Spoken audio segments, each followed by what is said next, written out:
Welcome back to live coverage of the Apex Gaming Invitational Qualifier and two-slot RCQ here in Caldwell, Ohio. I'm Tandy, joined by Raph Sputin. Say hi, Raph. Hi, Raph. And we have 4 players left in the event. We are down to the top 4 in our match, so we have this round is a nice one. Tell us about it, Raph. All right, so we've got Jeff Hicks. We just saw him on Amulet defeating Logan on 4-color elementals, and he's going to be going up against our 2-seed Nick Cowden. Nick, we saw earlier on 4-color creativity. All right. Well, we do have a prediction going, so if you want to try to score some channel points, make sure to predict who you think is going to win, Creativity or Amulet Titan. You know, for me, I think I'm on Amulet Titan in this matchup. Yeah? Yeah, so the Creativity deck does have a lot of interaction, but it seems like a lot of their interactions geared towards these lower to the ground style decks. Sure. Like Hammer. So they've got a lot of Fire Ices, Spell Pierce, Prismari Command, things like that. Mm-hmm. I think that they can go over the top of this Creativity deck fairly easily and have a faster Goldfish. And we'll see if the Creativity's interaction lines up well against whatever the draw is presented from Amulet. Normally it might not line up that well, but I do like ice, tapping and bounce land sometimes, or just tapping land early can slow them down.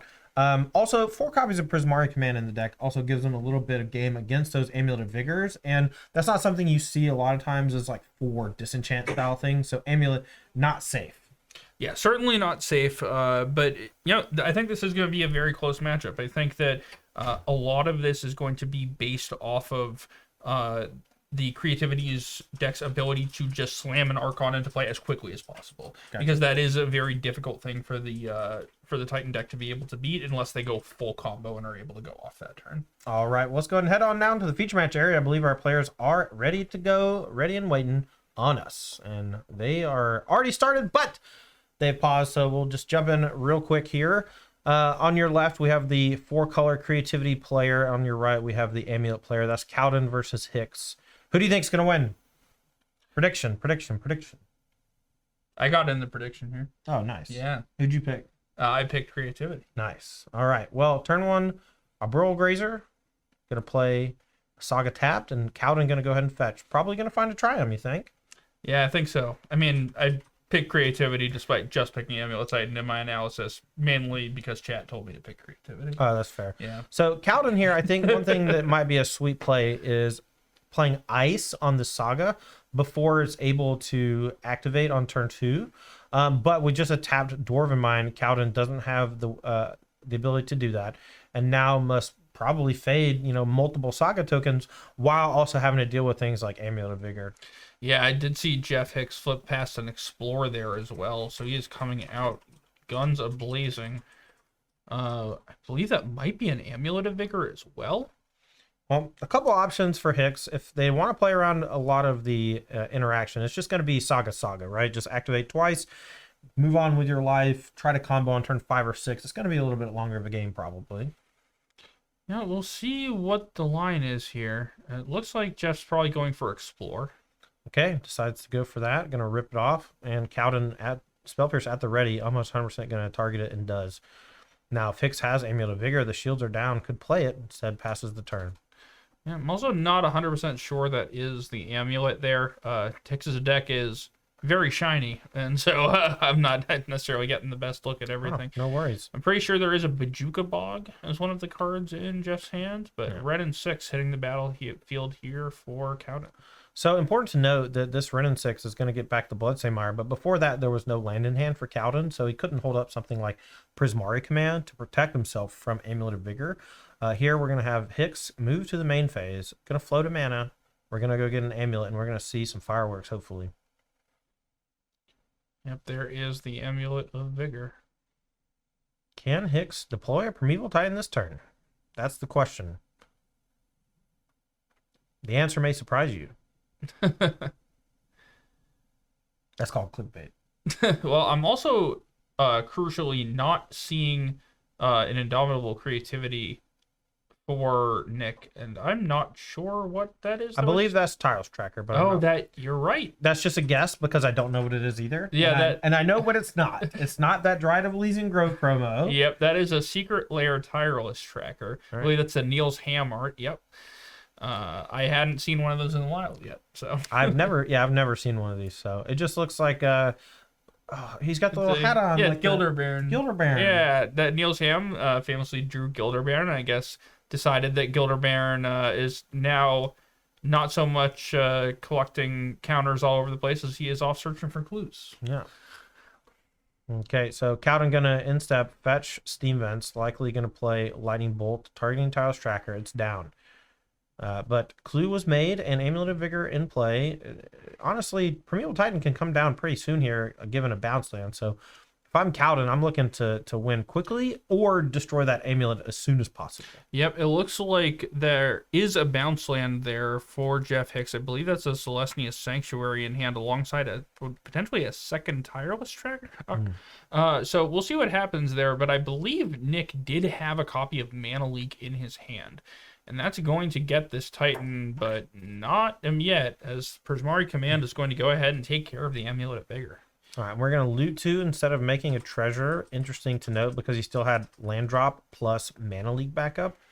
He's going to look at discarding Archon, something else here that you might not be able to cast for a while. A Lightning Bolt, not that effective.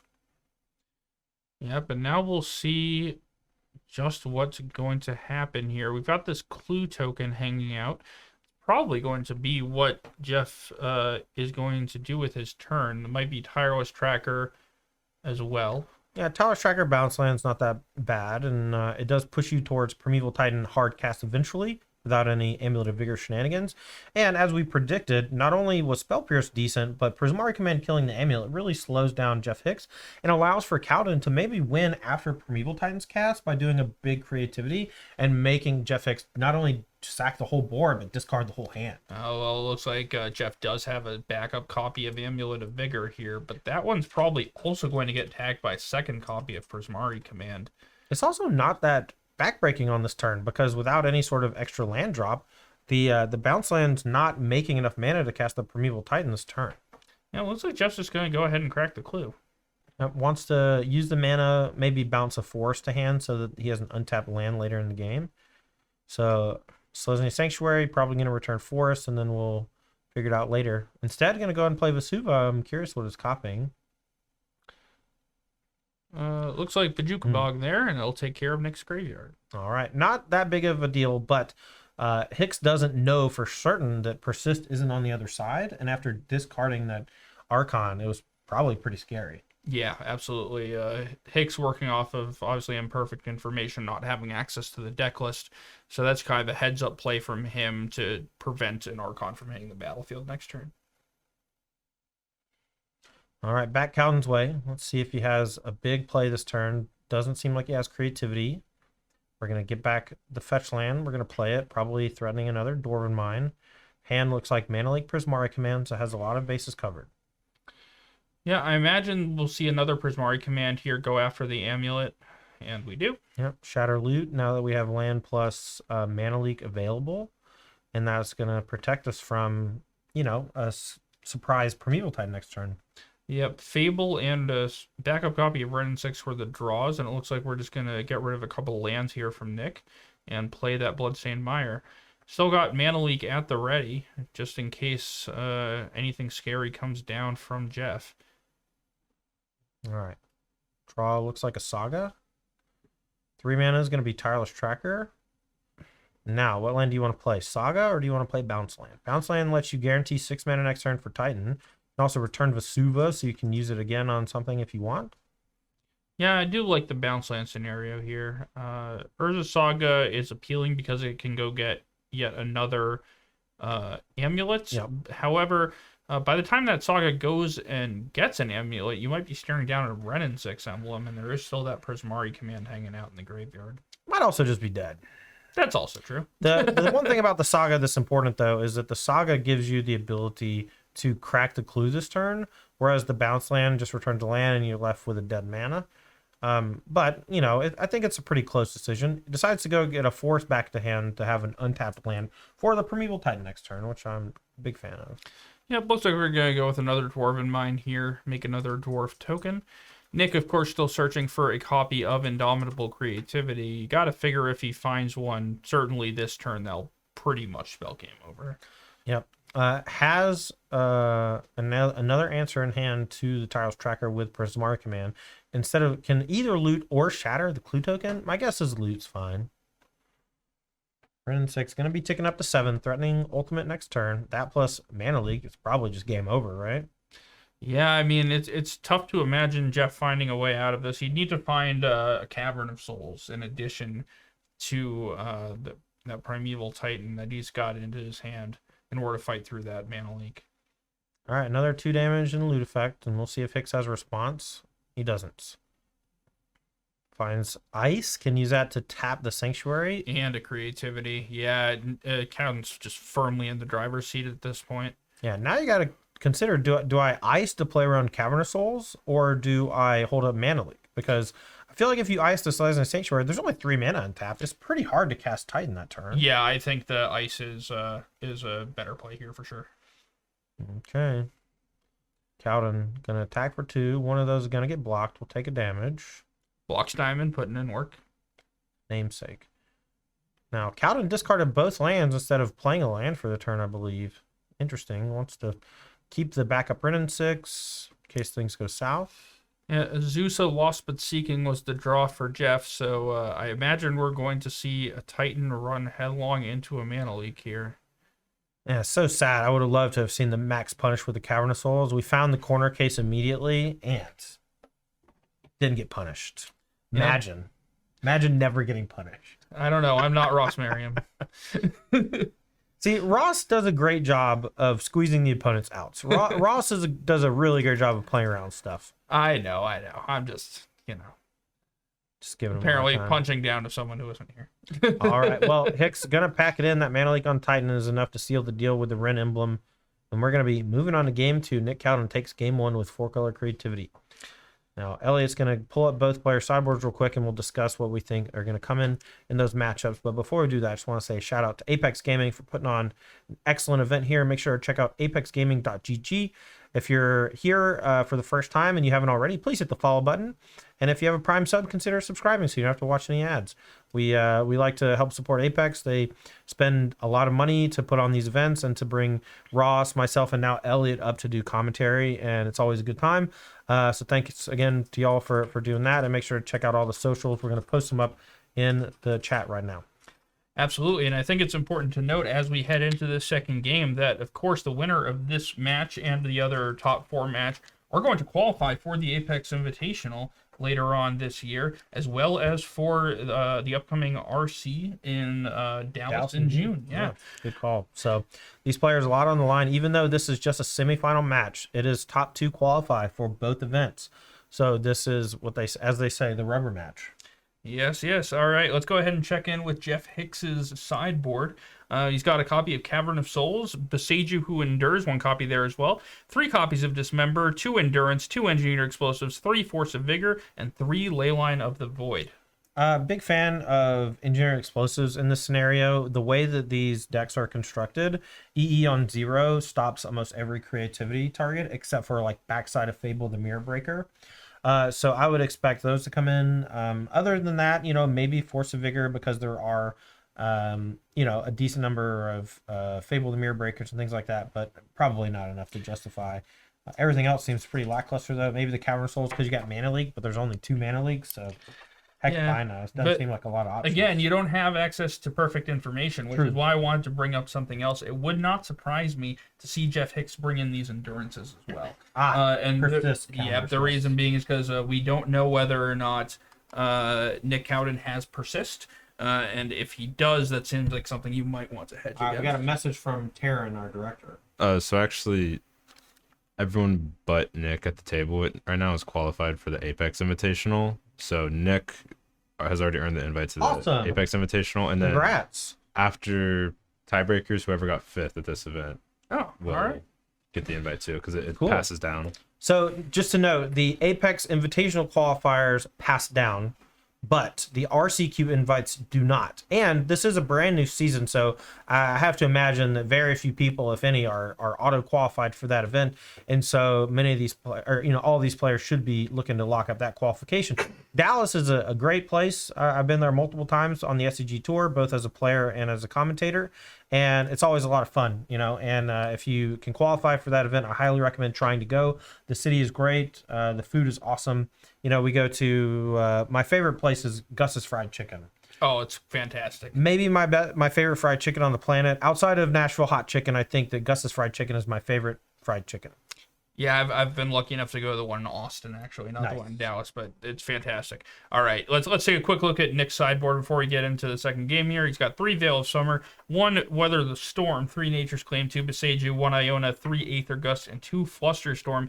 Aether Gust stands out for me as the big one here. Aether Gust seems excellent. You know, it stops Primeval Titan through Cavernous Souls, which I like. Most of the cards that are payoffs are green.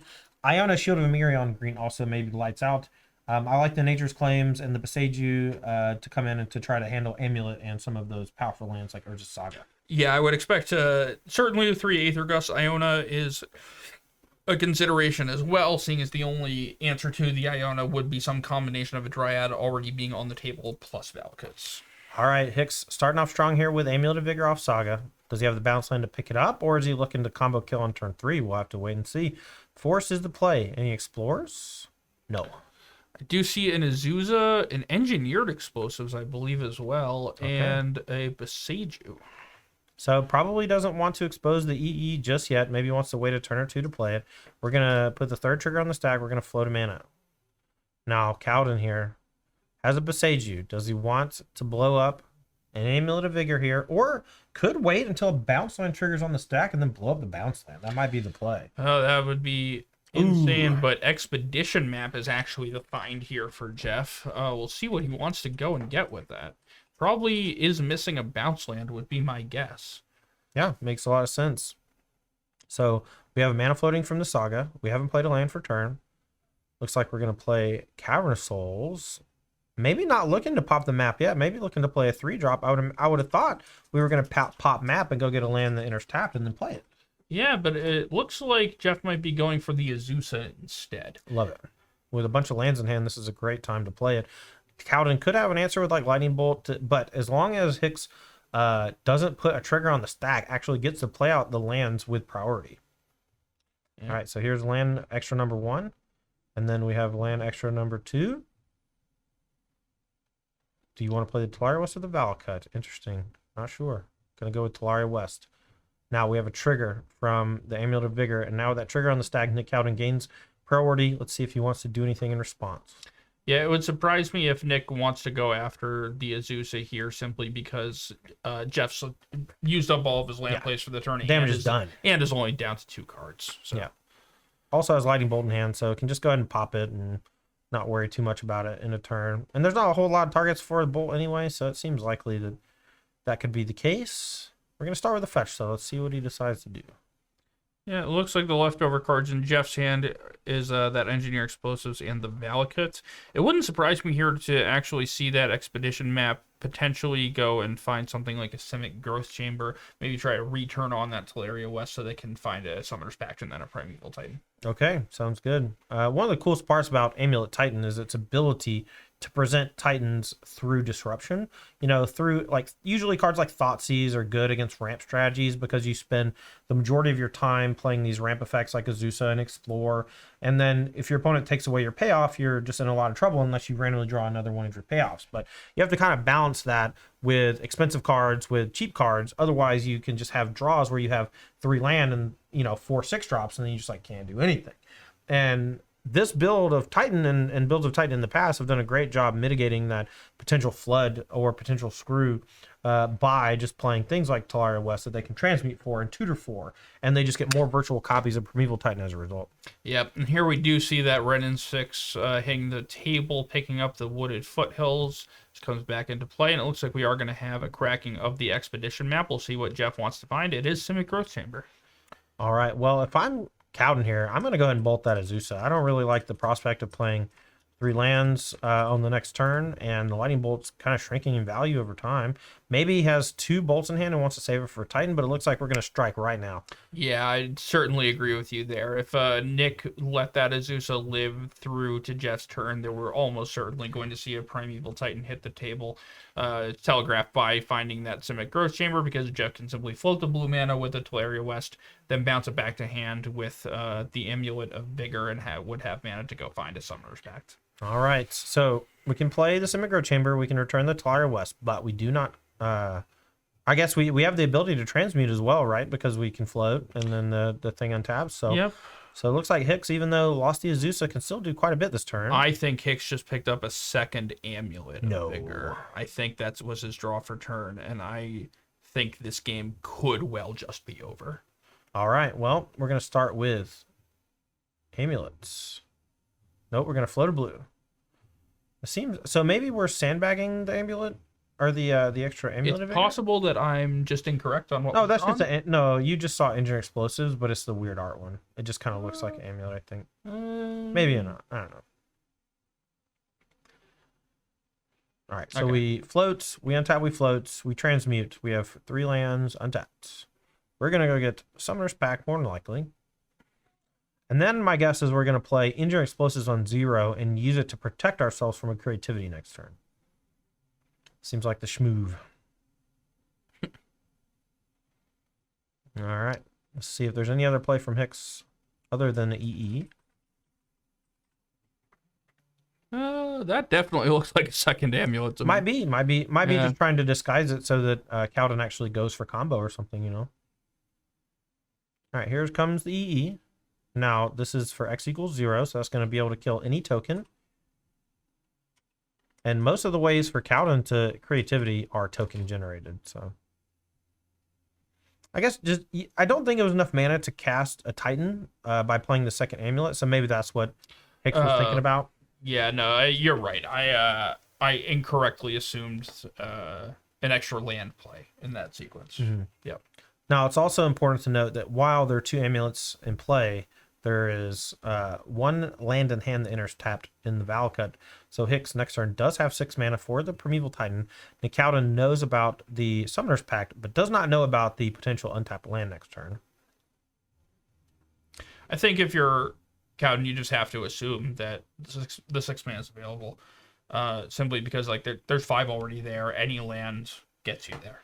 Right. All right. Can we get confirmation on what the Cavernous Souls is naming? If it was preemptively naming Giant, that's going to be great news for Hicks. But if it's not naming Giant, then something like Mana Leak from Cowden might actually keep Hicks from going for it next turn. And we're back Hicks's way. Let's see what the play is. Drew Sunhome for the turn. Kind of a bad draw, honestly. It looks like Cowden's got multiple copies of Beseiju in hand. So allowing Jeff to untap with everything lined up is definitely interesting. Well, perhaps just the Beseiju gives him a land back, so blowing up the Simic Growth Chamber is kind of meh. Now, what he can do is, in response to Primeval Titan being cast, then you can blow up both Amulets. Yeah, that's very true. And with Mana Leak in hand, if the Cavernous Souls, which I don't think it's naming Giant, otherwise I think we would have had a pretty ABC turn this turn. I think what Nick's actually going for here is the Beseiju on the Engineered Explosives. Nice. And then have mana available to Mana Leak the Titan, untap, and creativity. I'm not sure he has a creativity in hand, though. Okay. Well, we'll have to see what's going on over there. I see a couple red cards, but those could be anything. I believe they're both Fable of the Mirror Breaker. Okay. That's not a card you see too much in a matchup like this. You know, the games aren't that grindy, usually. So cards like Fable lose a lot of value, but without a ton of cards aside, and you know, like they have to be there, and you can use them to discard like dead stuff, like extra lands or bolts or whatever. They also just produce tokens for your creativity. True. I mean, it's an excellent card. I'm not saying it shouldn't be in the deck. I'm saying it shouldn't be in the deck after sideboard. Picked up another copy of Beseiju. It looks like Jeff just passed the turn back. Yeah. Opting not to go for it. So yeah, that cavern almost certainly is not naming Giant. Yeah. Attack for 1 with the Goblin. And Jeff going to soak it. And then probably going to go back their way. Maybe Fable and then hold up Mana Leak sauce Beseiju. But I actually kind of like just holding up Beseiju and Mana Leak, you know? Yeah, I mean, so What's interesting is that Beseiju also lets you play around any potential line where the cavern would make the giant uncounterable. Because what you can do is simply respond to the bounce land being played by blowing up the cavern. Nice. Okay, so Cowden unaffected by the Cavern of Souls due to that right now. And it looks like Jeff Hicks has seen enough. We're just going to go for it. Summoner's Pact. See if there's any response from Cowden. I know there's a Valakut in hand for Hicks. I'm curious what the draw for turn was. Thumbing the Primeval Titan, but might go get Cultivator Colossus. Gonna go get Titan. See if it gets cast here. See what the responses are. Looks like we drew Blocks Diamond. Not the best. So maybe just your hand is forced because you didn't draw a bounce land this turn. Gotta go for it. That certainly could be the case. I mean, you did cast the Summoner's Pact, so it's kind of locked in at this point. Well, could just not cast Titan and then just pay for Pact next turn and just kind of sit for a while. But I feel like that's just a losing proposition in the long term, you know? I agree. So what we're going to see here is the Valakut floating some mana, but does not, it looks like, to me, have enough mana to pay through the mana leak. Looks like we're going to be too open after that. And the fact that we are... Okay, well, here we go. That's tapping the cavern. All right, and Mana Leak going to check this. Jeff Hicks going to shrug shoulders and be sad a little. And that's going to go to the graveyard, and his next turn is locked from the Summoner's Pact. So we're going to go back Cowden's way. End of turn. What are we going to do? Beseiju, targeting injured explosives. We're going to go ahead and blow that up, and that's going to knock off the token, but it is dealt with, and there's no land gained from the Beseiju because it was sacrificed in response. Well navigated from Cowden. There's a reason why he's high up on the leaderboard here on the Apex Gaming leaderboard. If you want to check that leaderboard yourself, make sure to check out apexgaming.gg. It looks like we just had a handshake happen in front of the camera, so I think our other top 4 match has concluded. We'll get you the result of that just as soon as we can. So we did just get word that TJ, our Fair Breach player, was the victor in that match. As we see Transmogrify turning our Dwarf token into an Archon of Cruelty. That'll go ahead and trigger Blocks Diamond being discarded.